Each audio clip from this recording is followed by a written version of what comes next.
আমার প্রাণের ভাইয়েরা, এই জাহান্নামের নিঃশ্বাসের কারণে গোটা পৃথিবী এত কম্পমান, এত নিঃশ্বাসের কারণে এত বেশি তাপ প্রবাহ। কারণ দুনিয়ার নিজস্ব কোনো তাপ নাই, সূর্যেরও নিজস্ব কোনো তাপ নাই। বলছিলাম সূর্যের যদি নিজস্ব তাপ থাকতো, দিনের চাইতে রাতের তাপমাত্রা মাঝে মাঝে বেশি হয়। জোরে কোন ঠিক না বেঠি? মাঝে মাঝে রাতের তাপমাত্রা দিনের চাইতে আরো বেশি। তখন তো সূর্য নাই, তখন হয় কেন? তাহলে বোঝা গেছে পৃথিবীর গরম এটা জাহান্নামের নিঃশ্বাস। জাহান্নামের কি? জাহান্নামের নিঃশ্বাস। আমার প্রাণের ভাইরা, রাসূল পাক সাল্লাল্লাহু আলাইহি ওয়াসাল্লামের কাছে এসে সাহাবীরা বলল যে ইয়া রাসূলুল্লাহ, আমরা যে নামাজটা দেরি করে পড়ব এর কারণ কি? নবীজি বললেন, দেখো এই প্রচণ্ড গরমটা হলো জাহান্নামের নিঃশ্বাস। এই জাহান্নামের নিঃশ্বাসের গরমটা একটু কমে যাক, একটু সূর্যটা হেলে পড়ুক, তারপরে তোমরা নামাজটা পড়ে নেবে, দুপুরের নামাজটা পড়ে নেবে। জোরে বলেন সুবহানাল্লাহ। এই গেল পৃথিবী গরম কেন। এরপরে আসবে যে পৃথিবীতে পর্যাপ্ত পরিমাণে বৃষ্টি হচ্ছে না কেন। বৃষ্টি বেশি হলেও খারাপ, আবার কম হলেও খারাপ। অনাবৃষ্টি, যেটা বৃষ্টি নাই, গোটা পৃথিবী দাউ দাউ করে, খা খা করে, জমিন ফেটে চৌচির হয়ে যায়, এটা হলো অনাবৃষ্টি। আবার বৃষ্টির কারণে মানুষের কষ্ট হয়, এমন বৃষ্টিও তো আছে না নাই? দুবাই বৃষ্টি হলো, শহরকে শহর পানির নিচে একেবারে বন্যায় পরিণত হলো। সৌদি আরবে বৃষ্টি হলো, অনেক জায়গা বন্যায় পরিণত হলো। আসলে এমন বৃষ্টি কিন্তু কেউ চায় না, কারণ বৃষ্টির মাঝেও গজব আছে। বৃষ্টির মাঝেও কি আছে? গজব আছে। রাসূল পাক সাল্লাল্লাহু আলাইহি সাল্লামের কাছে এসে একদল সাহাবীরা বলছে, ইয়া রাসূলুল্লাহ, ফল ফসল আমাদের নষ্ট হয়ে যাচ্ছে, চতুষ্পদ জন্তুগুলো খাওয়ার পরার ব্যবস্থা নাই, রিস্কের সমস্যা হয়ে যাচ্ছে, একেবারে আমাদের পশুগুলিও পানির অভাবে, যেহেতু বৃষ্টি হচ্ছে না, পানির অভাবে তাদেরও সমস্যা হচ্ছে। আপনি আল্লাহর কাছে দোয়া করুন যেন আল্লাহ তাআলা এলাকাতে বৃষ্টি দিয়ে দেয়, এলাকায় যেন বৃষ্টি দিয়ে দেয়। আপনি আল্লাহর কাছে দোয়া করুন। আল্লাহ তাআলার নবী এরকম জুমার নামাজ পড়াতে ছিলেন, জুমার নামাজে খুতবা দিচ্ছিলেন। একজন সাহাবী দুইকাই এই কথা বলতেছে, হুজুর আল্লাহর কাছে দোয়া করেন যেন আল্লাহ তাআলা বৃষ্টি দেয়। রাসূল পাক সাল্লাল্লাহু আলাইহি ওয়াসাল্লাম আল্লাহ পাকের কাছে হাত তুলেছেন আর বলেছেন, আল্লাহুম্মা আগিসনা, আল্লাহুম্মা আগিসনা, আল্লাহুম্মা আগিসনা, তিনবার বলেছেন। এরপরে মুষলধারে বৃষ্টি, এত বৃষ্টি শুরু হয়ে গিয়েছে, প্রচণ্ড রকমের বৃষ্টি। বলুন তো, নবীজি যখন বলেছে হে আল্লাহ আমাদেরকে বৃষ্টি দাও, আমাদেরকে বৃষ্টি দাও, তখন কিন্তু এই কথা বলে না যে 1 ঘন্টা দেওয়ার পরে বৃষ্টি আবার তুমি নিয়ে যাও, বৃষ্টি বন্ধ করে দিও, এই কথা কিন্তু বলেননি। নবীজি বললেন, আল্লাহ ভালো মতো বৃষ্টি দাও। 1 দিন 2 দিন 3 দিন এইভাবে বৃষ্টি হতেই থাকলো। এইভাবে করে 1 সপ্তাহ চলল। 6 দিন পর 7 নম্বর দিন নবী পাক সাল্লাল্লাহু আলাইহি সাল্লাম আবার এই মসজিদের মিম্বরে এসে যখন খুতবা দিচ্ছিলেন, ওই লোক অথবা অন্য কোনো লোক এসে নবীজিকে বলছে, ইয়া রাসূলুল্লাহ, বৃষ্টির কারণে আমাদের ফল ফসলগুলো আবার নষ্ট হয়ে যাচ্ছে, আমাদের পথে ঘাটে পানি জমে গেছে, আমাদের চলাচলে সমস্যা হয়, কাজে যেতে পারি না, আমাদের রিস্কের সমস্যা হচ্ছে। আল্লাহর কাছে দোয়া করুন যেন আল্লাহ তাআলা বৃষ্টিকে দূরে সরিয়ে দেয়, বৃষ্টি যেন আল্লাহ তাআলা বন্ধ করে দেন। আল্লাহর নবী হাত উত্তোলন করলেন, মানবতার নবী রাহমাতুল লিল আলামিন আল্লাহর কাছে দোয়া করলেন, আল্লাহুম্মা হাওয়ালাইনা ওয়ালা আলাইনা, আল্লাহুম্মা হাওয়ালাইনা ওয়ালা আলাইনা। হাওয়ালাইনা মানে হলো আল্লাহ এখানে না দিয়ে চতুর্দিকে দিলেও হবে, হাওয়ালাইনা আশেপাশে দাও, ওয়ালা আলাইনা শুধুমাত্র আমাদের উপরে দিও না। জোরে বলেন সুবহানাল্লাহ। এটাই বৃষ্টি থেকে বাঁচার দোয়া, এটাই বৃষ্টি থেকে বাঁচার দোয়া। আল্লাহুম্মা হাওয়ালাইনা ওয়ালা আলাইনা, আল্লাহুম্মা হাওয়ালাইনা ওয়ালা আলাইনা। এই যে বরিশাল আব্দুল সালাম ভাইদের এলাকায় গেছিলাম বয়ান করতে, ওয়াজ করতে, আমিও বসছি, বৃষ্টিও সমানে একবারে আমার বিরুদ্ধে বসছি আর বৃষ্টি। সবাইরে বললাম যে একটা দোয়া পড়েন, যদি দোয়া কবুল হয় আমার বয়ান হবে, দোয়া কবুল না হইলে আমার বয়ান নাই, আজকে বয়ান হবে না। এই যে আমার ভাই বসে রয়েছে এখানে, জিজ্ঞেস করেন ওনাদের এলাকায়, উনাই নিয়ে গেছে আমাকে। তো সবাইরে নিয়ে কয়েকবার দোয়া পড়লাম, আল্লাহুম্মা হাওয়ালাইনা ওয়ালা আলাইনা। দোয়া পড়ার পরে আল্লাহর কি মেহেরবানি, আল্লাহর কি মর্জি, আল্লাহ তাআলা ওইখানে হাজার হাজার মুরব্বী মানুষ ছিল, শত শত যুবকেরা ছিল, সবাই দোয়া করছে। আল্লাহ তাআলা কার দোয়া কবুল করছে জানা যায় না। এরপরে প্রায় 2.5 ঘন্টার উপরে আমি বয়ান করছি। জোরে বলেন সুবহানাল্লাহ। বৃষ্টি নাই। আল্লাহুম্মা হাওয়ালাইনা ওয়ালা আলাইনা, এটাই বৃষ্টি। নবীজি দোয়া করছেন, বৃষ্টি ছাড়ছে। আমার প্রাণের ভাইয়েরা, আল্লাহর নবীর দেখানো পথে আমাদেরকে চলা উচিত। তাহলে এই বৃষ্টির পানি আমাদের জন্য যে কত উপকার, কত যে আমাদের প্রয়োজন, এটা আমরা কিছুদিন আগে হারে হারে টের পাইছি, এখনও পাচ্ছি বৃষ্টির যে কি প্রয়োজন, ঠিক না বে ঠিক? আমার আল্লাহ তাআলা বলেন, আফারাইতুমুল মা আল্লাযী কুনতুম তাশরাবুন, তোমরা কি সেই পানি সম্পর্কে একটু চিন্তা করে দেখছো যা তোমরা পান করো? আনতুম আনজালতুমুহু মিনাল মুজনি আম নাহনুল মুনজিলুন, আনতুম আনজালতুম, বৃষ্টি কি তুমি বর্ষণ করো? আনতুম আনজালতুমুহু মিনাল মুজনি আম নাহনুল মুনজিলুন, আকাশ থেকে বৃষ্টি বর্ষণ তুমি করো নাকি আমি করি? আল্লাহ প্রশ্ন করতেছে, আল্লাহ মানুষকে প্রশ্ন করতেছে, বৃষ্টির পানিটা কি তুমি বর্ষণ করো, তোমরা বর্ষণ করো? আম নাহনুল মুনজিলুন, নাকি আমি আল্লাহ বর্ষণ করি? বলুন তো, আকাশ থেকে বৃষ্টি বর্ষণ করে কে? কে বর্ষণ করে? বলবেন যে এখন অত্যাধুনিক সিস্টেম বেরিয়েছে, কৃত্রিম বৃষ্টি ঝরানো যায়, আকাশে কেমিক্যাল পাঠিয়ে আকাশের মেঘমালাকে গলায়া বৃষ্টি ফেলানো যায়। এটা পৃথিবীর বিভিন্ন আকাশ থেকে বিভিন্ন রাষ্ট্রের লোকেরা এটা করতেছে। আমি বলি আল্লাহ তাআলা আরেকটা প্রশ্ন করবেন, যেখান থেকে কেমিক্যালের মাধ্যমে বৃষ্টিকে তোমরা ঝরাইলা, সেইখানে পানিটা জমা করে দিয়েছেন কে? সেখানে কি পানি তুমি জমা করছিলা নাকি আল্লাহ জমা করছিল? আনতুম আনজালতুমুহু মিনাল মুজনি আম নাহনুল মুনজিলুন, বৃষ্টি কি তুমি জমা করে বর্ষণ করছো না আমি আল্লাহ জমা করে বর্ষণ করি? আমার প্রাণের ভাইয়েরা, বৃষ্টির পানি আমাদের জন্য যে কত উপকার। বৃষ্টির পানি যখন জমিনে পড়ে, মরা জমিন জিন্দা হয়ে যায়, মানুষ তখন সতেজ হয়, মানুষের মন ভালো হয়, প্রফুল্ল হয়, পশু পাখির আল্লাহর কাছে আলহামদুলিল্লাহ শুকরিয়া আদায় করে। আমার প্রাণের ভাইয়েরা, এই পানি শেষ পর্যন্ত মাটি শোষণ করে মাটির চির ভেদে মাটির লেয়ার হয়ে সে যেতে যেতে আবার সমুদ্রে চলে যায়। এই সমুদ্রের লোনা পানিটাকে মুহূর্তের মধ্যে একটা ঝঞ্ঝাবায়ু এসে, একটা পাক এসে বাতাসের সাথে কোটি কোটি টন পানি আল্লাহ তাআলা উপরে উঠে নিয়ে যান। পানিটা পাক খেতে খেতে উপরে ওঠে। আল্লাহ রাব্বুল আলামিন বলেন, লোনা পানি উপরে উঠিয়েছি, এর ভিতরে অনেক ভাইরাস আছে, ময়লা আছে, এই পানিটা মানুষের খাবারের উপযোগী করার জন্য এখন কি করা যায়? ফেরেশতাদেরকে বললেন, আমি কুদরতি ফিল্টার তৈরি করেছি, ফিল্টার, আমার এই ফিল্টার নিয়ে সেখানে লাগায় দাও। যেই পানিগুলো সমুদ্রে থেকে উত্থিত হয়েছে, উত্তোলন করা হয়েছে, এই ফিল্টার দিয়ে পরিপূর্ণভাবে মুহূর্তের মধ্যে ছেঁকে এই পানিগুলো বাংলাদেশের আকাশে নিয়ে যাও। এই পানিগুলো আকাশ থেকে যখন বর্ষণ হবে 100% পিওর পানি বর্ষণ হবে। জোরে বলেন সুবহানাল্লাহ। পানি উঠে সমুদ্র থেকে, বৃষ্টির পানি গ্রহণ করলাম আমরা ঢাকা থেকে, আমরা তো সেই লোনা পানি পাই না। তাহলে এই লোনা পানিটা মিষ্টি পানিতে পরিণত হলো কেমনে? আল্লাহ বলেন, পানিটা উঠানোর উদ্দেশ্যই তো আমি আমার বান্দাকে যেন সুপেয় পানি পান করাতে পারি, আমি আমার বান্দার উপযুক্ত পানি যেন পান করাতে পারি। এজন্য আকাশে আমি ফিল্টার লাগিয়েছি, সেখান থেকে পানি ফিল্টার করা হয়, এরপরে তোমাদের কাছে পানি পৌঁছানো হয়। হে আমার বান্দারা, আফারাইতুমুল মা আল্লাযী কুনতুম তাশরাবুন, পানি যে খালি খাও এ নিয়ে কি চিন্তা করে দেখেছো কোনোদিন? কখনো কি চিন্তা করেছ? আনতুম আনজালতুমুহু মিনাল মুজনি আম নাহনুল মুনজিলুন, আকাশ থেকে পানি কি তুমি বর্ষণ করো না আমি আল্লাহ করি? কে করে? জোরে কোন, কে করে? আল্লাহ রাব্বুল আলামিন আকাশের পানিকে মাঝে মাঝে দূরে সরিয়ে নেন, যার কারণে আমাদের মাঝে মাঝে কষ্ট হয়। আল্লাহর কাছে ইস্তিসকার নামাজ পড়ি, বৃষ্টির নামাজ পড়ি, দোয়া করি, আল্লাহ তাড়াতাড়ি বৃষ্টি দাও। কেন? যেহেতু আকাশ আমাদের থেকে বৃষ্টি দূরে চলে গেছে, আমাদের এখানে আর বৃষ্টি নাই। আল্লাহ তাআলা বলেন, ফাকুল তুস্তাগফিরু রাব্বাকুম ইন্নাহু কানা গাফফারা, ইস্তিগফার করো, বেশি বেশি তওবা করো, ইস্তিগফার করো, ইন্নাহু কানা গাফফারা, আমি আল্লাহ তাআলা তোমাদের জীবনের গুনাহগুলো ক্ষমা করে দেব।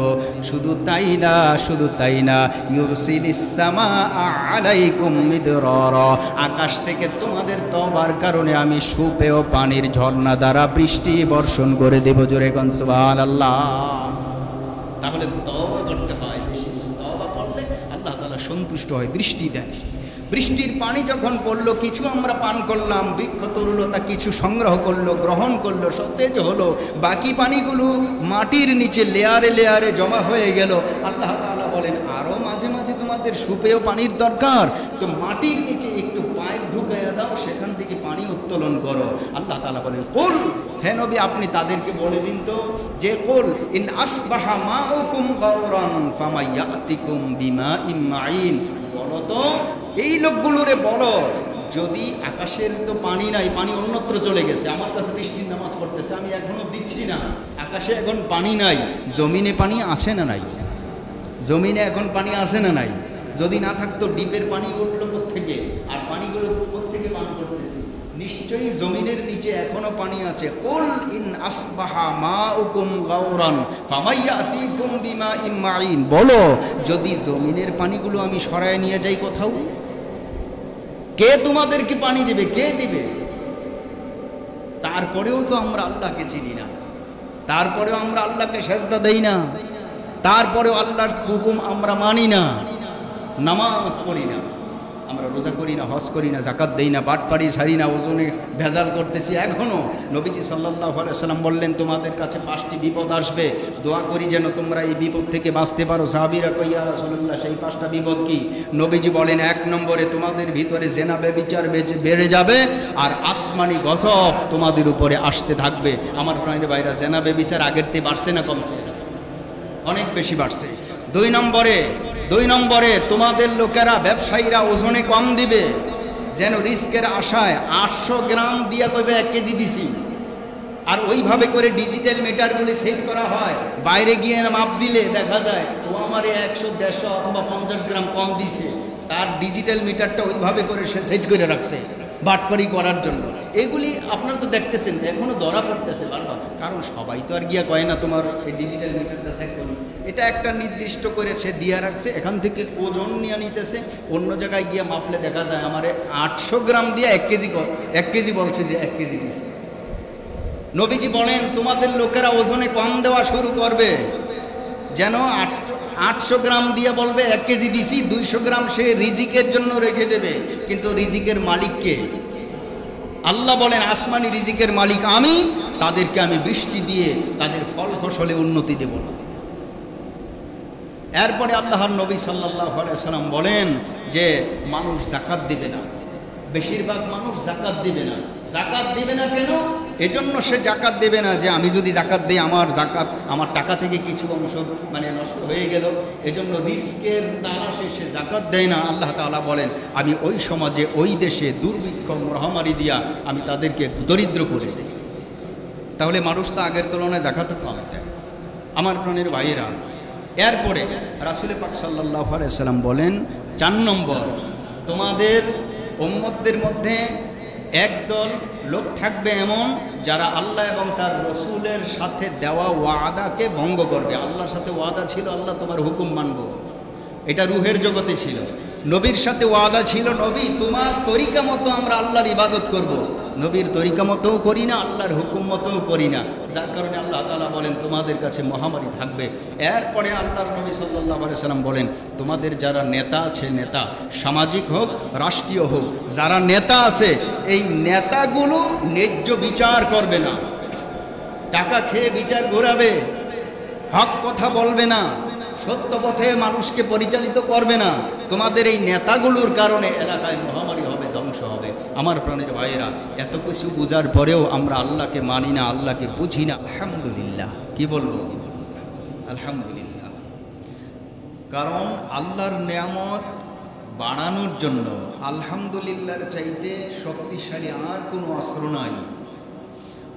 মানুষের কাছ থেকে কিছু আদায় করে ক্ষমতার বলে, পাওয়ারের কারণে বন্দুকের নল মাথায় ঠেকায় টাকা দেয়। আল্লাহর কাছ থেকে বান্দা যখন কোনো কিছু চায় তখন আল্লাহকে সন্তুষ্ট করে নিতে হয়, বাধ্য করা যায় না। আমরা নামাজে বলি ইহদিনাস সিরাতাল মুস্তাকিম, আল্লাহ সিরাতে মুস্তাকিম আমাদেরকে দাও, কিন্তু সিরাতে মুস্তাকিম দেওয়ার জন্য আল্লাহ আমাদের কাছে বাধ্য নন, আমরা তাকে বাধ্য করতে পারি না। আমরা তার কাছে ভিখারির মতো চাইতে পারি। বারবার বলছি ইহদিনাস সিরাতাল মুস্তাকিম, আল্লাহ তুমি আমাকে সিরাতে মুস্তাকিম দাও। সাথে এটাই বলছি ইয়াকা না'বুদু ওয়া ইয়াকা নাস্তাঈন, তোমারই ইবাদত করি আর তোমার কাছেই সাহায্য চাই। আল্লাহ তোমার কাছে আমি সাহায্য চাই যেন আমি সিরাতে মুস্তাকিম পেয়ে যাই। তা আমরা সবাই সিরাতে মুস্তাকিম চাই, কিন্তু সবাই পাই না। কারণ সিরাতে মুস্তাকিম দিতে আল্লাহ তাআলা বাধ্য নন, যাকে খুশি তাকে দেবেন। আল্লাহ বাধ্য নয় আমাদেরকে সিরাতে মুস্তাকিম দিয়ে দিতে। তো যে জিনিসটা আল্লাহ তাআলাকে সন্তুষ্ট করে অর্জন করতে হয়, আল্লাহ আবার ভাষা শিখিয়ে দিয়েছেন। হে মানুষ, তুমি বলো আলহামদুলিল্লাহি রাব্বিল আলামিন। সমস্ত প্রশংসা সেই আল্লাহ তাআলার জন্য, যিনি গোটা মাখলুকাতের স্রষ্টা, যিনি বিশ্বজগতের প্রতিপালক। জোরে বলেন সুবহানাল্লাহ। মুসলমান ভাইরা আমার, গোটা দুনিয়াটা আমার আল্লাহ তাআলা সৃজন করেছেন। আমাকে আপনাকে আল্লাহ তাআলা বানাইছেন। আমি আপনি আল্লাহর যেমন মাখলুক, আসমানটাও আল্লাহ তাআলার তেমনই মাখলুক, জমিনটাও তেমন মাখলুক। সৃষ্টির দিক দিয়ে তারাও মাখলুক, আমরাও মাখলুক। আকাশ বাতাস বৃক্ষ তরুলতা যা হতে পারে সব আল্লাহ তাআলার মাখলুক। লৌহে মাহফুজ, কোরআনুল কারীম লৌহে মাহফুজ যেখানে থাকে কোরআন, লৌহে মাহফুজটাও আল্লাহ তাআলার মাখলুক। যেই আরশে আজিমের উপরে আল্লাহ তাআলার সিংহাসন, সেই আরশে আজিমটাও আল্লাহ তাআলার মাখলুক। আল্লাহর মাখলুক গঠন তিনি করেছেন, তার পরিবেশটা কিভাবে বজায় থাকবে, সেজন্য আমাদের জ্ঞান বেশি নাকি আল্লাহর জ্ঞান বেশি? কারণ তিনি তো সৃষ্টি করেছেন। যেই জিনিসটা আবিষ্কার করে, সৃষ্টি করে, ওই জিনিসটা কেমন করে ভালো থাকবে এটা তিনিই ভালো বোঝেন। একটা মেশিন আপনি তৈরি করেছেন, ক্রিয়েট করেছেন, এটার অপারেটর সিস্টেমটা কেমন হবে, চালু করা, বন্ধ করা, ঠিক করা, এটা কেমন হবে, আপনি মেশিন তৈরি করেছেন, আপনি ভালো বোঝেন। ঠিক তেমনিভাবে আল্লাহ তাআলা সৃষ্টি করেছেন মাখলুক। তাই মাখলুকের কোন কাজে উন্নতি হবে আর কোন কাজে অধপতন হবে, এটা আমাদের চাইতে বেশি বুঝেন কে? আল্লাহ তাআলা। আমার প্রাণের ভাইরা, এখন প্রচণ্ড খরস্রোতা, উত্তাপ, গোটা পৃথিবী এখন উত্তাপ। আবহাওয়া, জলবায়ু পরিবর্তন। আজকে মানুষ অতিষ্ঠ হয়ে যাচ্ছে গরমের কারণে। গরমটা হলো কিভাবে? দুনিয়াটা গরম হলো কিভাবে? আমরা এই বিষয়ে আজকে কথা বলবো ইনশাআল্লাহ। এত বৃষ্টির নামাজ, ইস্তিসকার নামাজ মানুষ পড়েছে অনেক দিন। আল্লাহর রহমতে গত রাতে কিছুটা বৃষ্টি হওয়ার পর শান্ত হয়েছে কিছুটা, কিন্তু তাপ এখনো কমে নাই। ঠিক না বেঠিক? তাহলে পৃথিবীর তাপ কমবে কিভাবে? আর পরিমিত বৃষ্টি আল্লাহ তাআলা কিভাবে দেবেন, কাদের জন্য দিবেন, এগুলো আমাদেরকে বুঝতে হবে, জানতে হবে। দেখুন, অনেকে বলে সূর্যের প্রচণ্ড তাপ, 8 ঘন্টা ডিউটি করো, বাকি সময় ঘরে থাকো, সকাল টাইমে কিছু কাজ করো, তারপরে রোদের প্রখরতা যখন বাড়ছে ঘরে থাকো। আমি বলি সূর্যের কোনো তাপ নাই। সূর্যকে যে আগুনের হিট দিয়ে তাপ করেছে তিনি আমার আল্লাহ। সূর্যের কোনো তাপ নাই। ঠিক না বেঠিক? কারণ সূর্যটাকেও জ্বালাইতে হয়, সূর্যটাকেও তাপ দিতে হয়, তখন সূর্য উত্তপ্ত হয়। সূর্যের নিজস্ব কোনো তাপ নাই। যদি তাই হতো, অনেক সময় দেখবেন দিনের তুলনায় যখন সূর্য ডুবে যায়, রাতের তাপমাত্রা দিনের চাইতে আরো বেশি হয়। কখনো কখনো সূর্যের নাই, রাতের তাপমাত্রা দিনের চাইতে আরো বেশি হয়। ঠিক না বেঠিক? তাহলে সূর্যের যদি তাপ থাকতো, রাতে তো সূর্য নাই, এত তাপ হলো কোত্থেকে? বোঝা গেল সূর্যের নিজস্ব কোনো তাপ নাই। এটাকে তাপ দিতে হয় কোটি কোটি কোটি কোটি অজস্র অসংখ্য টন গ্যাসীয় পদার্থ দিয়ে আল্লাহ তাআলা সূর্যটাকে আসমানে জ্বালিয়ে রেখেছেন। জোরে বলেন সুবহানাল্লাহ। সূর্যের কোনো তাপ নাই, কারণ সূর্যের তাপটাও সঞ্চিত তাপ, সঞ্চয় করা তাপ, জমা করা তাপ। আর এই সূর্যের মধ্যে তাপটা জমা করেন স্বয়ং আল্লাহ তাআলা। আমার প্রাণের ভাইরা, তাহলে এই সূর্যের তাপটা এলো কোত্থেকে? পরিবেশ গরম ঠান্ডা এগুলো আসলো কোথায়? পবিত্র কোরআনে পাকের আমি একটা আয়াত আপনাদের সামনে তেলাওয়াত করেছি, সূরাতুল মুলকের 30 নম্বর আয়াত।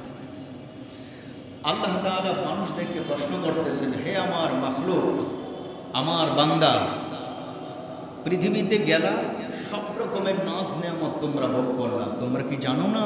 আম্মা বিনিআমাতি রাব্বিকা ফাহাদ্দিস, প্রত্যেকটা নিয়ামতের হিসাব তোমাকে দিতে হবে, এটা কি তুমি জানো না?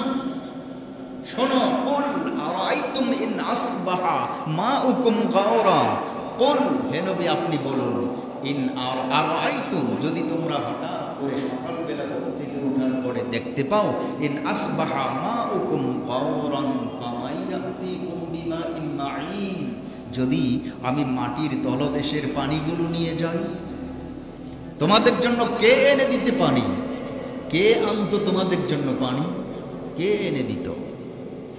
যদি সকালবেলা ঘুম থেকে উঠো, ঘুম থেকে উঠে দেখো টিউবওয়েলে পানি নাই, ডিপ কলে পানি নাই, মাটির নিচ থেকে পানি উঠবে, মাটির কোনো লেয়ারে পানি নাই, ফামাইয়াতিকুম বিমাইন মাইন, কে তোমাদের জন্য পানি নিয়ে আসতো? বলুন তো, কে? কার কোনো ক্ষমতা আছে? ক্ষমতা আছে কার? কোন সরকারের ক্ষমতা আছে? বিরোধী দলের ক্ষমতা আছে? পৃথিবীর কোনো রাজা বাদশার কি ক্ষমতা আছে? আপনারা জানেন যে পানির যে লেয়ার মাটির নিচে থাকে, কোনো কোনো জায়গায় 10, 15 অথবা 20 ফিট যদি পাইপ ঢুকানো হয়, পানি গড়গড় করে আসতে থাকে, ঠিক না বেঠিক? আবার কোনো কোনো এলাকায় 200, 300, 800 ফিট, 1000 ফিট পানির আনার জন্য নিচের দিকে পাইপ দেওয়া হয়, পানির সন্ধান পাওয়া যায় না, এমন আছে না নাই? এটা যদি ভাবেন বড় ভুল হবে। যেখানে নদীমাতৃক এলাকা, নদী এলাকা, সেখানে অল্প মাটির নিচে গেলেই পানি পাওয়া যায়, এটা ভুল হবে, ভুল হবে।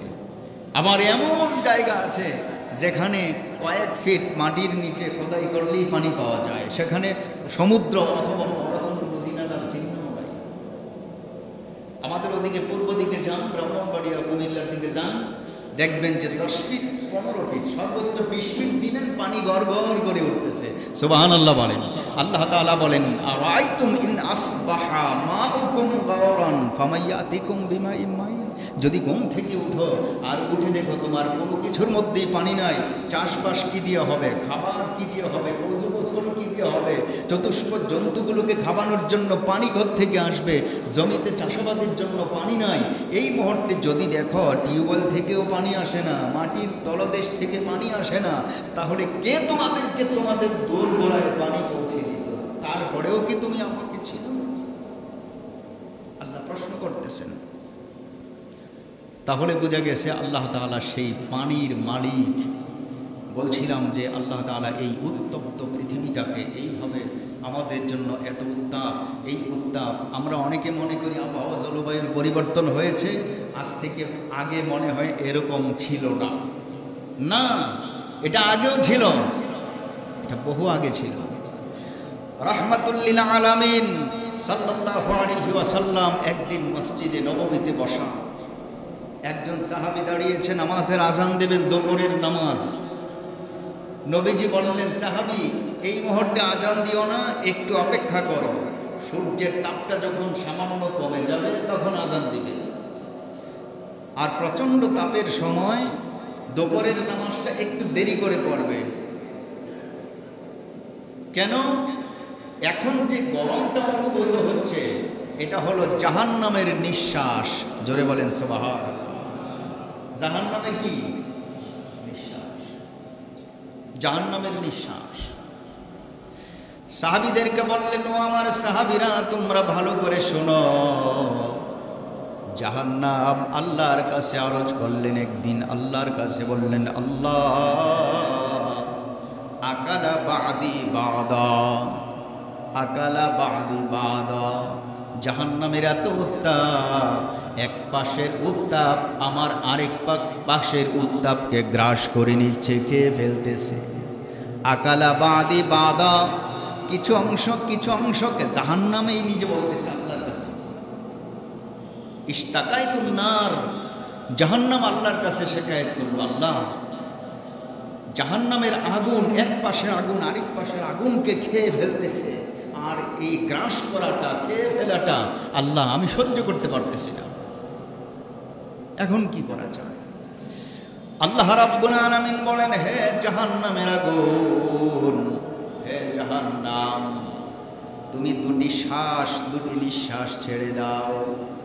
ফাআযিনা লাহা, আল্লাহ তাআলা ফাআযিনা লাহা, তাকে জাহান্নামকে তিনি আদেশ করলেন, অনুমতি দিলেন নিঃশ্বাস ছেড়ে দেওয়ার জন্য। তখন সে দুইটি নিঃশ্বাস ছেড়ে দিল, একটা গরম নিঃশ্বাস আর একটা ঠান্ডা নিঃশ্বাস। গরম নিঃশ্বাস ছেড়ে দেওয়ার পর গোটা সৃষ্টি জগৎটা জাহান্নামের নিঃশ্বাসের কারণে তাপ হয়ে গেল, উত্তাপ হয়ে গেল, গরম হয়ে গেল। আবার যখন ঠান্ডা নিঃশ্বাসটা ছেড়ে দেওয়া হলো, গোটা পৃথিবী একেবারে হাড় কাঁপানো শীত নাজিল হয়ে গেল। এইভাবে করে শীত আর গরম জাহান্নামের দুটি নিঃশ্বাসের কারণে হয়। সুবহানাল্লাহ বলেন। জাহান্নামের নিঃশ্বাস, জাহান্নামের যে নিঃশ্বাস, শীত এবং গরম, জাহান্নামের যে নিঃশ্বাসের যদি হয় এত গরম, আর মূল যে জিনিসটা, অরিজিনাল মৌলিক যেই বস্তুটা আছে যেটা প্রচণ্ড গরম, সেটার তাপ কেমন হবে?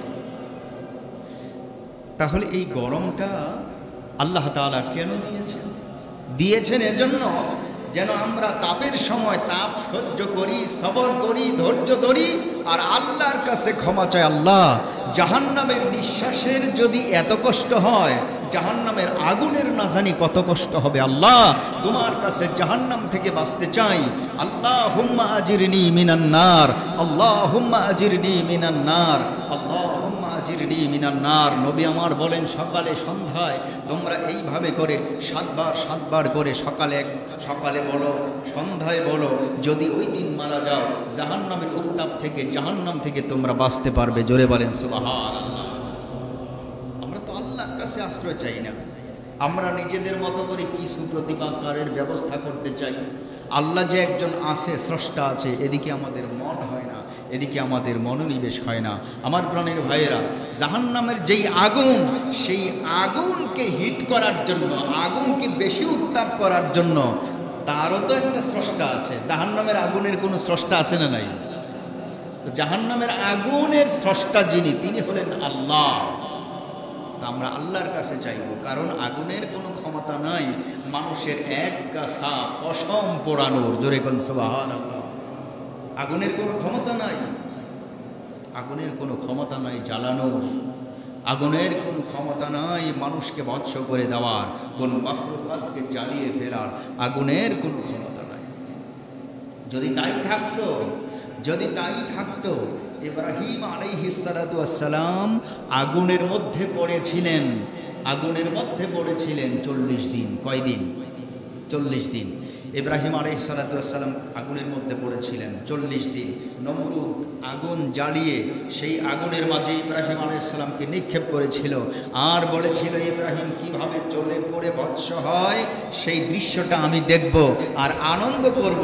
তাই বলে সে তার ঘরের চালে ছাদের উপরে গিয়ে বসে আছে, সাথে তার মেয়ে সহ এই বিভৎস দৃশ্যটা দেখবে আর আনন্দ ফুর্তি করবে, নাচানাচি করবে। যখন ইব্রাহিম আলাইহিস সালামকে আগুনের মধ্যে নিক্ষেপ করা হলো, আগুনের প্রতি বার্তা পাঠিয়ে দিয়েছেন তিনি, যিনি আগুনের দহন ক্ষমতার, জ্বলন ক্ষমতার মালিক, যিনি আগুনকে হিট করেন, আগুনকে তাপ করেন, তিনি আগুনের কাছে বার্তা পাঠিয়েছেন। যেই বার্তাটা পাঠালেন সেই বার্তা আল্লাহ তাআলা কোরআনে পাকে কোট করেছেন। আল্লাহ তাআলা আগুনকে ডাক দিয়ে বলছেন, ইয়া নার কুনি বারদাও ওয়া সালামান আলা ইব্রাহিম। ইয়া নার, হে আগুন, শীতলতার সাথে ঠান্ডা হয়ে যাও। আমার ইব্রাহিম তোমার ভিতরে বসে থাকবে, যেন সে এয়ার কন্ডিশনাল অবস্থায় থাকে, সে যেন অত্যন্ত সুন্দর পরিবেশে থাকে, তার এক গাছা পশমও যেন না জ্বলে। জোরে বলেন সুবহানাল্লাহ। আমার প্রাণের ভাইয়েরা, ইব্রাহিম আলাইহিস সালাতু ওয়াস সালাম আগুনের মধ্যে বসে আছেন। বিভৎস দৃশ্য দেখার জন্য নমরুদ ঘরের চালের মধ্যে বসে আছে। সে দেখতেছে ইব্রাহিম দিব্যি আরামের সাথে, আনন্দের সাথে আগুনের ভিতরে বসে আছে। কারণ আগুনের যিনি স্রষ্টা, তাপের যিনি মালিক, তিনি যদি বলেন আগুন জ্বলতে থাকো, তাপ আমার কাছে, আমি তাপ দেব না, তাহলে পৃথিবীর কারো তাপ দেওয়ার ক্ষমতা। ইব্রাহিম আলাইহিস সালাম জ্বলেননি। এই দৃশ্য দেখার কারণে নমরুদের কন্যা ইব্রাহিমের হাতে হাত দিয়ে কালিমা পড়ে মুসলমান হয়েছে। সুবহানাল্লাহ বলেন। কারণ আগুনেরও তো একজন মালিক আছে, আছে না নাই? আগুনেরও মালিক আছে, জাহান্নামেরও মালিক আছে। তো ইব্রাহিম আলাইহিস সালাম যখন জ্বলল না, নমরুদের কন্যা মুসলমান হয়ে গেল, ইব্রাহিম আলাইহিস সালামের জয় বিজয় নিশ্চিত হয়ে গেল। শুধু তাই নয়, আমাদের এই উম্মতের মধ্যে কোরআন তো নাজিল হয়েছে ইব্রাহিম আলাইহিস সালামের অনেক পরে। সেই কোরআনে লেখা আছে, আল্লাহ বলেছিলেন ইব্রাহিম আলাইহিস সালামের ব্যাপারে, কুল নারু কুনি বারদাও ওয়া সালামান আলা ইব্রাহিম। ইব্রাহিম আলাইহিস সালামের জন্য তুমি শীতল হয়ে যাও, ঠান্ডা হয়ে যাও। ইব্রাহিম আলাইহিস সালাম শীতলতার সাথে আরামের সাথে বসে আছেন। ইব্রাহিম আলাইহিস সালাম 40 দিন পরে আগুন থেকে উঠে যখন তিনি হেঁটে যাচ্ছিলেন, লোকেরা জিজ্ঞেস করলো, ইব্রাহিম আগুনের তাপটা কেমন হলো? ইব্রাহিম আলাইহিস সালাম বলেন, মায়ের পেট থেকে জন্ম হওয়ার পরে আজ পর্যন্ত আমি আরামদায়ক কোনো বস্তু যদি ভোগ করে থাকি, সবচাইতে বেশি আরামদায়ক বস্তু ভোগ করেছি এই 40 দিনের ভিতরে। জোরে বলেন সুবহানাল্লাহ। ইব্রাহিম আলাইহিস সালামকে আগুনে ফেলে আমার আল্লাহ ডাক দিয়েছেন, হে ইব্রাহিম ইন্নাকা বিআয়ুনিনা। ইব্রাহিম আমি কিন্তু তোমারে দেখতেছি, তোমার কোনো টেনশন নাই। ইন্নাকা বিআয়ুনিনা, তুমি আমার চোখে চোখে আছো। আমার প্রাণের ভাইয়েরা, ইব্রাহিম আলাইহিস সালাম কয়, আমি যদি তোমার চোখে চোখে থাকি তো নমরুদের আগুন কেন, জাহান্নামের আগুনে থাকলেও আমার কোনো ভয় নাই। জান্নাত ও দোজখ সে ইয়া রব কিয়া করো, আরজু হায় মাই তুঝসে দেখা করো। সুবহানাল্লাহ বলেন। জান্নাত দোজখ দিয়ে আমার কি হবে? আমার প্রাণের ভাইয়েরা, খাজা ওসমানে হারুনি রহমাতুল্লাহ আলাইহি, খাজা মাইনুদ্দিন চিশতি রহমাতুল্লাহ আলাইহির পীর খাজা ওসমান হারুনি রহমাতুল্লাহ আলাইহি সফরে বের হয়েছেন। প্রচণ্ড গরম, কোনো এক জায়গায় বের হয়েছেন যেখানে যাওয়ার পর চতুর্দিকে কোনো আগুনের ব্যবস্থা হয় না, আগুন পাওয়া যায় না। আমার প্রাণের ভাইয়েরা, এখনকার যুগের মতো অত্যাধুনিক লাইট মেজ গ্যাস সাথে নিয়ে বহন করে যাওয়ার মতো তখন কোনো সুযোগ ছিল না। আজ থেকে 30-40 বছর আগে আপনারা দেখছেন, আপনাদের মা বোনেরা সন্ধ্যা হলে যখন আগুন জ্বালাইবেন, পর্যাপ্ত পরিমাণে ঘরের ভিতরে মেজ না থাকার কারণে পাশের বাড়িতে কেউ আগুন জ্বালাইছে, ওইখান থেকে আপনাকে একটা কেরোসিনের বাতি কুপি দিয়া দিছে, ওখান থেকে আগুন এনে নিজের ঘরে বাতি জ্বালাইছেন। জোরে কোন ঠিক না বেঠি? হয় নাই? খাজা ওসমানে হারুনি রহমাতুল্লাহ আলাইহি সফরে বের হওয়ার পর আগুনের কোনো ব্যবস্থা নাই। খাজা ওসমানে হারুনি লক্ষ্য করে দেখলেন এখন রাত হয়ে গেছে। রাত, এই রাতের বেলা আগুন কোথায় পাই? সারাদিন শ্রান্ত ক্লান্ত আমরা মুসাফির পথিক এখানে এসে অবস্থান করলাম, খিমা গাড়লাম। রাতের বেলা আমাদের কিছু খাওয়া পড়া দরকার, কিছু খাবার দাবারের দরকার। খাদেমকে পাঠিয়ে দিলেন, যাও খাদেম যাও, চতুর্দিকে তালাশ করে দেখো যদি একটু আগুন পাওয়া যায়, আমাদের জন্য আগুন নিয়ে এসো, যেই আগুনটা আমাদের রান্না বান্নার কাজে আসবে। খাদেম দৌড়ে সামনের দিকে যায়। অনেক দূরে যাওয়ার পর লক্ষ্য করে দেখলেন একটা আগুনকে মাঝখানে জ্বালিয়ে চতুর্দিক দিয়ে শত শত মানুষ বসে আছে, আগুনের কাছে সনম সনম করতেছে, আগুনের পূজা করতেছে। ডাক দিয়ে বলেন, ভাই একটু আগুনের প্রয়োজন। লোকেরা বলতেছে, তোমার পরিচয় কি? তোমাকে চিনলাম না। বলল, আমি হইলাম ওসমানে হারুনির একজন খাদেম, আমি তার কাছে বায়াত হয়েছি, মুরিদ হয়েছি, আমাদের একটু আগুনের দরকার, একটু মেহেরবানি করে আগুন দিয়ে দাও। লোকেরা ডাক দিয়ে বলেন, জানো না, তুমি জানো না, এই আগুনটা আমরা শত শত বছর আগে আমাদের পূর্বপুরুষরা জ্বালাইছে, এটা হলো অগ্নিশিখা, প্রজ্বলিত অগ্নিশিখা। এই আগুন থেকে কাউকে আগুনের ভাগ দেওয়া যায় না, কাউকে আগুন দেওয়া যায় না, তোমাদেরকে আগুন দেওয়া যাবে না, কারণ আমরা শত শত বছর ধরে এই অগ্নিশিখাকে আমরা পূজা করতেছি, আগুনের পূজা করতেছি। নৈরাশ হয়ে চলে যায়, তিনি নিরাশ হয়ে চলে যায়। ওসমানে হারুনি ডাক দিয়ে বলেন খাদেম আগুন কই? কয় আগুন তো আনতে পারলাম না। কেন আনতে পারলা না? সামনে গিয়ে আগুন পেয়েছিলাম, সেই আগুনটা চতুর্দিক দিয়ে বসে একদল লোক পূজা করতেছে, তারা আমাকে আগুন দিতে রাজি হলো না, এজন্য আমি আগুন আনতে পারলাম না। ওসমানে হারুনি ডাক দিয়ে কয় চলো চলো আমি আগুনের কাছে যাই, আমি ওখান থেকে গিয়ে একটু আগুন নিয়ে আসি। ওসমানে হারুনি সামনের দিকে লক্ষ্য করে সামনের দিকে যায়, এক পা দুই পা যেতে যেতে ওই আগুনের কাছে চলে যায়। আগুনের মালিক যারা আগুনের পূজা করতেছে তাদের গিয়ে বলছে, ভাই মেহেরবানি করে আমার একটু আগুন দাও, আমার রাতের বেলা পাকশাক করার জন্য একটু আগুনের প্রয়োজন, মেহেরবানি করে একটু আগুন দাও। লোকেরা ডাক দিয়ে বলতেছে, মুসাফির আগুন তোমাকে দেওয়া যাবে না, কারণ তুমি জানো না এটা কোন আগুন। এটা আমাদের পূর্বপুরুষরা এই আগুনটা জ্বালাইছে, আজ পর্যন্ত তৈল দিয়ে গ্যাসীয় পদার্থ দিয়ে আমরা এটাকে জ্বালিয়ে রাখছি, একবারের জন্য নিভতে দেই নাই। এটাকে আমরা পূজা করি, এটা আমাদের আর্চনার স্থল, আমাদের পূজার জায়গা, তোমাকে এখান থেকে আগুন দেওয়া যাবে না। ওসমান হারুনি ডাক দিয়ে বলেন, ভাই এই আগুনের পূজা তোমরা কেন করো রে ভাই? জানো না এই আগুনের পূজা যদি আমরা করে অগ্নিদেবীকে যদি সন্তুষ্ট করতে পারি, আমরা পরকালে আগুনের হাত থেকে, জাহান্নামের আগুনের হাত থেকে বাঁচতে পারবো। জোরে কন্যা নাউজুবিল্লাহ। এই আগুনকে যদি সন্তুষ্ট করা যায় আর অগ্নিদেবী যদি আমাদের প্রতি সন্তুষ্ট হয়ে যায়, আমরা জাহান্নামের আগুন থেকে বেঁচে যাব। কত বদ ধারণা, কত খারাপ ধারণা। ওসমানে হারুনি ডাক দিয়ে বলেন, ভাই 100 বছর ধরে তোমরা আগুনের পূজা করলা, একটা বারের জন্য তোমরা আগুনের মধ্যে হাত দিয়ে দেখছো নি তোমাদেরকে খাতির করে কিনা? না, আমরা তো কেউ একবার হাত দিয়ে দেখি নাই। একজনে হাত দিয়ে দেখো, হাত বাড়াইছে, সাথে সাথে চামড়া পোড়া গরম তার হাতের মধ্যে লেগে গেছে, হাত গুটিয়ে নিয়েছে আর বলতেছে, ওসমান আমরা হাত দিতে পারবো না, কারণ এখানে হাত দিলে যে কেউ জ্বলে যাবে। ওসমান বললেন, না, তোমাদের ধারণাটা ভুল, বড় ভুল। ভাই কি ভুল? ভুল হলো আগুনের কোনো ক্ষমতা নাই কোনো মানুষকে জ্বালাবার। জোরে কোন সুবহানাল্লাহ। ওসমান হারুনি কয়, আগুনের কোনো ক্ষমতা নাই কোনো মানুষকে জ্বালানো। ডেকে বলছে, ওসমান তাহলে ক্ষমতা কার? কয়, ক্ষমতা হলো মাওলার, যিনি আগুনের স্রষ্টা। জোরে কোন সুবহানাল্লাহ। আগুনের কোনো ক্ষমতা আছে? যদি থাকতো ওই 4000 বছর আগে ইব্রাহিম আলাইহিস সালাম আগুনে পড়ে শেষ হয়ে যেত, কারণ তিনি তো আগুনে ছিলেন। আর সেটা কেমন আগুন ছিল তাফসীরের কিতাবের মধ্যে আছে, নমরুদ এবং তার গোষ্ঠীরা 1 মাস ধরে চতুর্দিক দিয়ে শুধু আগুন ধরাইতে সময় লাগছে 1 মাস, 6 মাস ধরে লাকড়ি সংগ্রহ করছে। এই লাকড়িগুলো স্তূপ দিতে দিতে আকাশ চুম্বি যখন ধারণ করলো, চতুর্দিক দিয়ে 1 মাস লাগায়া ঘুরে ঘুরে শুধু আগুন জ্বালাইলো। সেই আগুনের মধ্যে ইব্রাহিম আলাইহিস সালামকে চরকার মাধ্যমে, চরিক গাছের মাধ্যমে ছিটকে আগুনের মধ্যে ফালিয়েছেন। আর আমার আল্লাহ তাআলা সাথে সাথে আগুনের প্রতি নোটিশ করেছে, ইয়া নার কুনি বারদা ওয়া সালামান আলা ইব্রাহিম। হে আগুন, আমি তোর স্রষ্টা, আমি তোকে আদেশ করলাম। ইব্রাহিম আগুনে পড়েছে, তাতে কোনো অসুবিধা নাই। নার কুনি বারদা ওয়া সালামান আলা ইব্রাহিম।